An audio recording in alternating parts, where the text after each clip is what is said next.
Hey everyone, if you want to sell on both Shopify and Amazon, yeah, integrating the two can save time and simplify inventory management.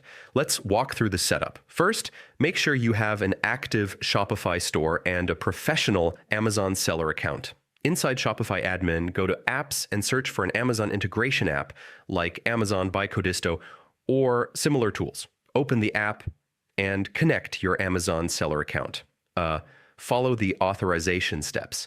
Now, match your Shopify products with Amazon listings. I mean, you can sync existing items or create new ones, enable inventory syncing. Yeah, this prevents overselling across platforms. Choose how orders are handled. Decide whether fulfillment happens via Amazon FBA or your own shipping.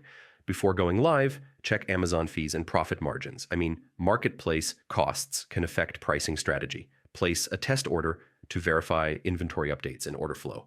Yeah, always test before scaling, and that's it. With Shopify and Amazon working together, you can expand reach while keeping operations streamlined.